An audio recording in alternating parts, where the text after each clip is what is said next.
Welcome to Chapter 3 of my book Secret Society of the Shamans, this chapter entitled The Sacred Image Stone and Powers of the Rocks. August of 1986 was particularly hot across the northeastern United States.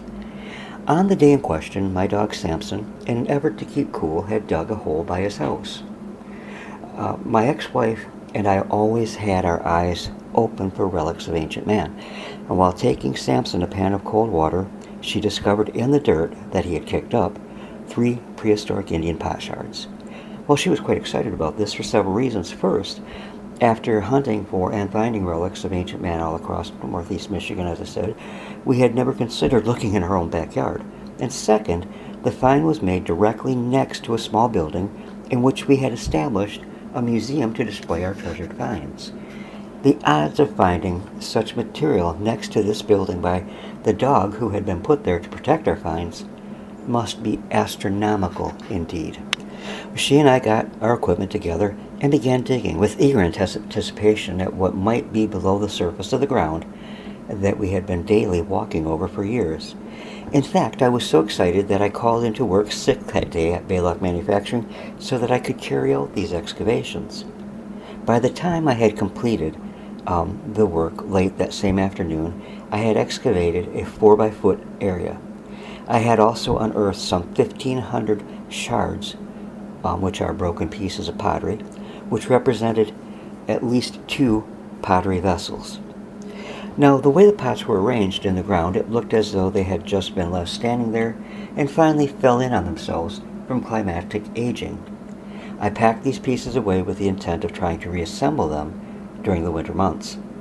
Now, there was quite a lot of other material collected. The ground was yielded to us a fine Hopewell-style arrowhead, an unfinished ground greenstone, a portion of a human arm bone, a human head in profile fetish, hundreds of pieces of flint, and the subject of this chapter, a stone which resembled a celt, which is to say an ungrooved stone axe.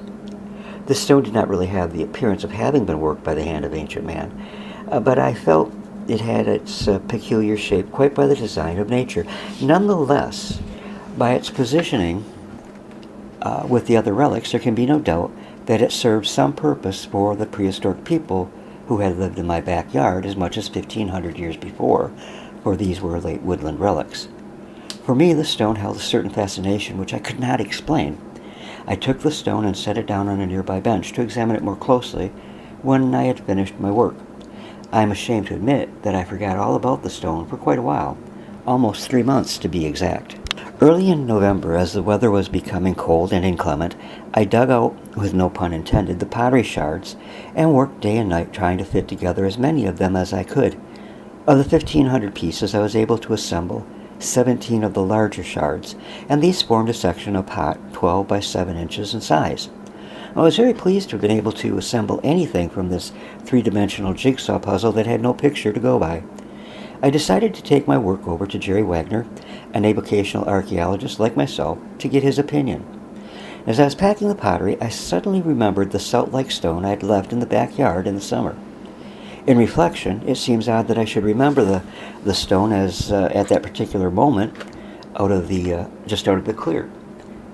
I retrieved the stone from the bench in the backyard where it had sat since I took it from the ground, and I examined it carefully, then packed it with the other pottery as I wanted to get Jerry's input on that piece also. When I arrived at Jerry's home on the evening of November 25th, he was anxious to see the pottery. Jerry informed me that he had never seen such a large reconstruction from our area. I had wanted to show him the celt-like stone first, sort of save the best for last, but he took the pottery from the bag that I had packed it in. As Jerry's wife, Marilyn, watched on, he set up the pottery on the floor of his living room, propping it up with the celt-like stone. Jerry began making all sorts of measurements, and for the next 45 minutes to an hour, we had a very in-depth discussion about the pot and the people who had built the pot, perhaps as much as 1,500 years ago. In point of fact, I was so engrossed by the conversation that it seemed almost as though we were surrounded by those ancient people. After we exhausted our conversation, Jerry picked up the pottery and gently handed it to me, and I placed it in the bag as he lifted the celt looked at it and turned to me with an odd look on his face and said, "Dennis, what are these markings?" And I thought at first that he was joking, as there had not been a trace of anything on the stone when I examined it before packing. Now, however, there was a string of letter-like symbols across the face of the stone. And what was really uncanny is that they felt slightly raised from the surface of the stone. And all three of us were shocked, really, to say the least. We have never been able to come up with a plausible explanation for the symbols, and we wondered if somehow contact between the stone and the pottery had been the catalyst that made them appear. Perhaps in our in-depth discussion, perhaps that had somehow contributed to the images on the stone also. Upon returning home with this stone, my first thought was to try and photograph the symbols. The camera lens kept fogging up, and the pictures came back overexposed. Now this in itself was a mystery to me, as I'm a pretty good photographer. All was not lost, though, as the symbols could still be seen, though it was faintly. These symbols began to fade after I did the photograph, and by the following morning they were completely gone. There was, however, much more to come. By the way, I had shown this to a lot of people. My ex-wife, my father-in-law Marlon Marks, my mom Lorraine, my dad Frank. A lot of people had seen the images on the stone. Well, as I said, the photograph came back overexposed, and I took them to a photo studio and had them enhanced by computer. On the photographs were symbols that we had missed before due to their small size in comparison to the main letters, so to speak. There were stick figures, and one of the figures resembled a man holding a bow, and still another looked like a man running down a path. These smaller figures were very similar in appearance to rock art found throughout the Northeast, and to a lesser extent on the Medieval scrolls. There was no reason to expect that there would be anything else unusual happening with the stone, but much more did indeed. The image stone, its most active day was on November 28, 1986. Jerry and I had been invited to a special Thanksgiving dinner at the home of a friend and publisher of his in Cummins, Michigan, but neither of our wives were able to attend. Being at least 45-minute drive away, I took the stone with us and examined it closely. There was not the slightest sign of any symbols across the face of the stone at that time. The stone, however, had become a favorite topic of conversation between Jerry and I. There were 8 people present at the dinner that night, and Jerry and I guided the conversation to a discussion of the stone. Jerry described to the eagerly listening audience what had happened on the evening of the 25th, and after hearing about the stone, all were in agreement that they would like to see it, and were really happy to learn that I had it in the truck. So I excused myself from the table and went out to the car to retrieve the stone, or truck I should say. When I reached the truck, I could tell right away that the image stone was beginning to do something again. A dark circle was forming on the face of the stone, and that dark area looked sticky, but did not feel that way to the touch. It resembled a substance that was wet, and appeared that it was actually being secreted from the stone. Unlike in the first instance, this time the image was not raised from the stone. When I took it in and showed it to everyone, they were all amazed and quite excited. A man who I had not seen before nor since held the stone, and over the next hour much happened. Many symbols appeared on the face of the mystic stone in rapid succession. Indeed, the images were appearing so fast that we were unable to copy them all down. A symbol looking like an open-topped 4 appeared along with the numbers 2 and 7. Then the open 4 changed to an old-fashioned pointed 4. The action of the changes reminded me of how numbers change on the face of a digital watch. The original dark circle changed from just a circle to a circle with lines extending out of it. This gave the stone an eerie resemblance to a face and profile, the circle being the eye with lashes. And I wondered at the time if this might not represent seeing something or something from the past. 2 other small circles appeared, one with a sort of tail. These were on either side of the larger circle. At some point during the ongoing events, Mike, the man who was holding the stone, handed it over to the lady sitting next to him and hurriedly left. He was rather unnerved by what was occurring. The circle was still there when Jerry and I left for home about 7 o'clock p.m., and on the way we pulled off the road and turned on the car light. We examined the stone to see if any further changes had taken place. The eye-like circle was still there. In excitement, I completely had forgotten that my camera was in the car. Here on the side of M72, I snapped several pictures and then we returned to our respective homes. There was one more occurrence that evening, and this time it was observed by my ex-wife, then my wife, and my mother Lorraine, and my dad Frank.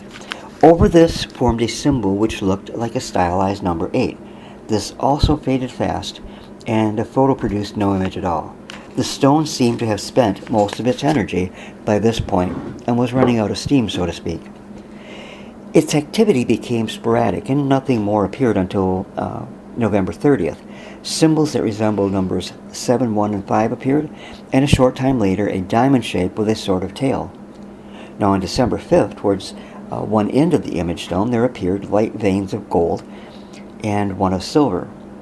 These lasted for several days. Other vague shadowy figures appeared on the stone through the 1st of January 1987. Few of these later symbols were well enough defined to make out, and they were fast in appearing and just as quick in fading. In the summer of 1987, my brother-in-law, Marlon Marks Jr., and I doused the area where the relics had been found. We used 2 coat hangers bent in L shape, and until this day I was a confirmed skeptic when it came to the art of dowsing. But as we walked across my backyard, the rods would cross at the exact perimeter of where the digging began, and remain crossed while walking across the area that I had dug, and then uncross at the other side. A dozen or so tries produced the same results, even with me doing the dowsing. There was nothing left there in the way of relics, so the reaction of the rods seemed rather unusual to me. There is, of course, a possibility that there could be a deep burial there. But if there were no other relics, there was some residual power left in this ground where the image stone had lain for centuries, which was detected by the rods. Because I had the property up for sale and was in the process of moving to Greenbush, Michigan, no further excavations, unfortunately, were carried out. And I've always felt that further excavations might have held the key to the symbols, as using the dowsing rods, Marlon and I found several other areas that produced the same effect. The area we were able to excavate was really quite small. I have personally looked at a great many relics found in northeast woodlands. In fact, I examined the remains of over 500 prehistoric vessels. The pottery here was quite distinct. The decorating was executed in a much more precise fashion. A crosshatch design was lightly etched into the rim shards. This is totally unheard of in my area. Also highly suspect is a slightly modified stone that is without question a human head fetish. This second stone is lightweight and brown. It has smaller stones set naturally in where the mouth, nose, and ear would be. The ear stone is notched. There was no stone in place by nature where the eye should have been, but you can still see the residue of an eye symbol that had been drawn on this face stone and was found about 15 feet from the image stone, laying on a pile of flint flakes that resembled a primitive altar. The back of the fetish is hollowed out for some unknown reason. Now, I could find no belief or support from the professional archaeological community in Michigan. In fact, all I found was ridicule. It did not seem to matter that these events had been witnessed by many people who could bear out the truth. My quest for understanding led me to write to the Early Sites Research Center in Rowley, Massachusetts. The archaeological director, James P. Whittle, read my letter, and at long last I had found someone to take me seriously. His reply was heartening. Mr. Whittle said in his letter that certainly the lettering is familiar, and the symbols represent sun, moon, and it is possible that this was someone's talisman. But with the unusual nature of the appearance of the markings, I would suggest it was from a shaman's kit. Strange artifacts of this nature do show up all over the world, though most are inclined to think their reality is yet to be understood. It certainly was recovered in the right context, according to Mr. Whittle.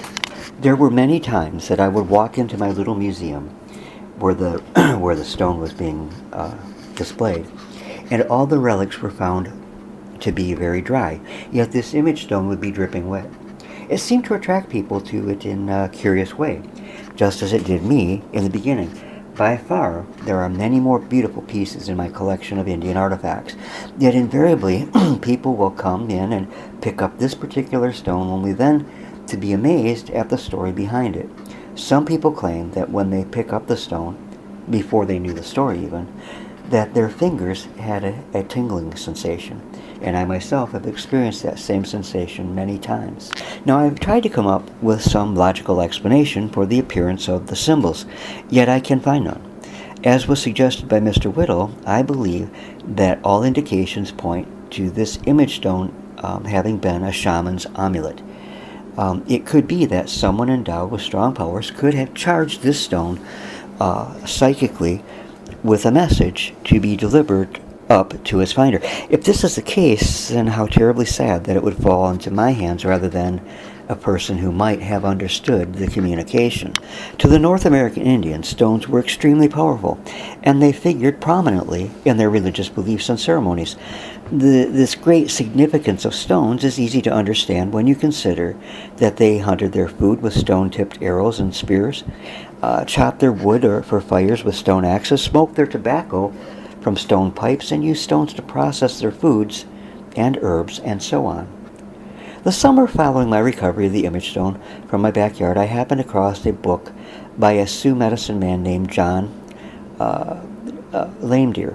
And in his book, Lame Deer Seeker of Visions, Simon & Schuster, 1972, he spoke of stones which bear messages.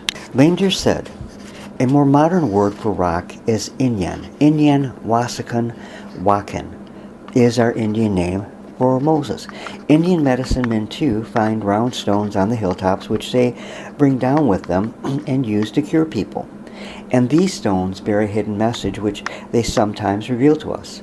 Invisible writing for those who read with their hearts. The old medicine men used to talk to the stones and were able to communicate with them. There are those shamans who are very skilled in the use of the stones and were often called to heal the sick using sacred stones. As a rule, people were invited to come and witness the healing to be performed, but if you did not believe in the power of the stone, then it was best not to throw caution to the wind. Harm could be done to the disbeliever." End quote. In a very old book whose author's name has been forgotten, the ceremony is described as follows. The sick person filled a pipe which he gave to the medicine man. After smoking it, the man was tightly bound with thongs, even his fingers and toes being interlaced with sinews like those of which bowstrings are made, and after which he was firmly tied in a hide. The tent was dark, and the medicine man sang songs addressed to the sacred stones. He sang also his own dream songs. Strange sounds were heard in the darkness, and objects were felt to be flying through the air. Voices of animals were speaking. One said, "My grandchild, you are very sick, but I will cure you." Frequently a buffalo came, and those who did not believe in the sacred stones were kicked by the buffalo or struck by a flying stone or bundle of clothing. At last the medicine man called, "Hasten, make a light."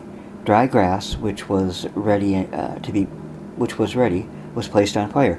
In its light, the man was seen wedged between the poles near the top of the teepee, with all the restraining cords cast off from him. The Sioux Indians believed that every man needed a stone to help him because they were holy. Lame Deer told of two types of stones which reminded me of my own image stone. Lame Deer described two kinds of stones that were good as medicine stones. They were pebbles. One type was as white as ice, and the second is an ordinary stone that by its character compels you to pick it up. This second type was like my stone. Among the Sioux, Tunkan, or the stone god, is the most ancient of deities. He is the hardest, and he is the creation. Sacred stones virtually dot the landscape of North America. To the Indian, respect seems to have been heaped upon those objects which seemed slightly out of ordinary in shape. Perhaps these had more powerful manitus, or spirits. As an example, in 1670, a stone idol was discovered by two priests near Lake Erie. The Indians of the region believed that the stone overseer had control over navigation of the lake.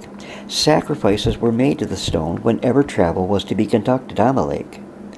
Mr. Bella Hubbard, in the Michigan Pioneer Collections, Volume 3, page 649, reported the following account from 1837 of what he found near the mouth of the Caucallon River in 1837, and I quote, "Upon a swelling knoll overlooking the bay, in the midst of a tract of country from which all timber had been burned, was a spot which seemed to have been dedicated to an evil Manitou. Here was an altar was erected, composed of 2 large stones which were covered with proprietary offerings, bits of tobacco, pieces of tin, flint, and such articles, of little value to the Indians, but as much with religious philosophy he dedicates to his Manitou." End quote.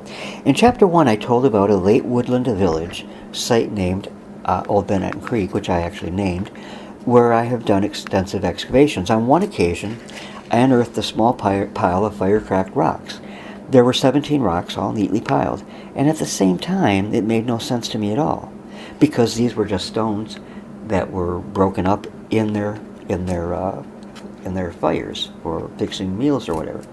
Now, however, this is recognizable to me as having been a small altar or a Manitou personnel.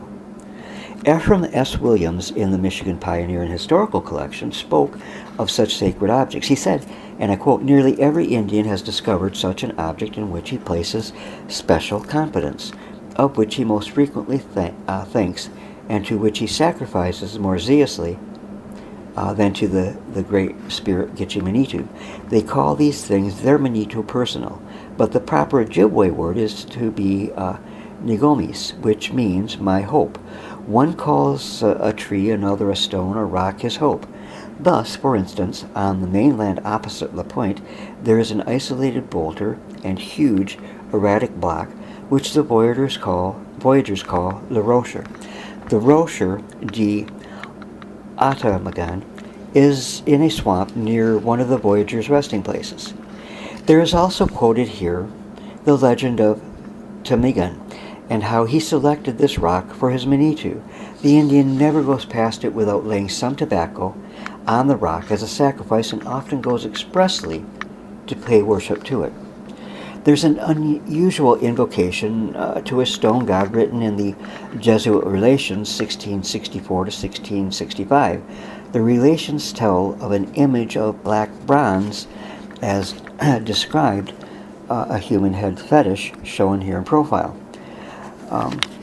In the journal of Father Claude Aloes on his voyage into Ottawac County, the Relations tell, and I quote, "There is observed in those regions of the Ottawas a kind of idolatry which is rather unusual.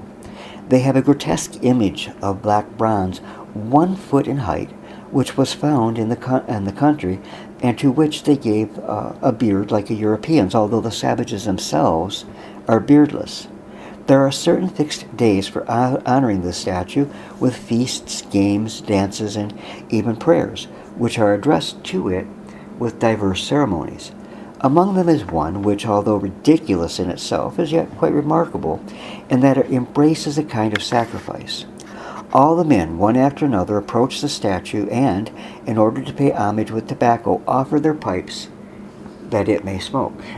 But as the idol cannot avail itself of the offer, they smoke in its stead, blowing into its face the tobacco smoke, which they have in their mouths, and is regarded as a mode of offering incense and performing sacrifice. There is little doubt that copper is being referred to here as black bronze, and the native copper in Michigan's Upper Peninsula is often in a matrix of rock. As the years have passed, the Indian race has become subdued and relegated to specific areas, so the number of sacred stones has diminished. To a great extent, their power seems to be gone, unless you are one who is enlightened to power possibly being there. As shown with the image stone I found, not all rocks have lost their powers, and in some cases, such as mine, the rocks reveal their powers in a very graphic way. Coming up next time in Chapter 4, Chesapeake Men and the Shaking Tent Rite, an exciting account of Native American Indian spiritualism in the Great Lakes region. Until then, thanks for stopping by and listening. God bless, and have a great evening.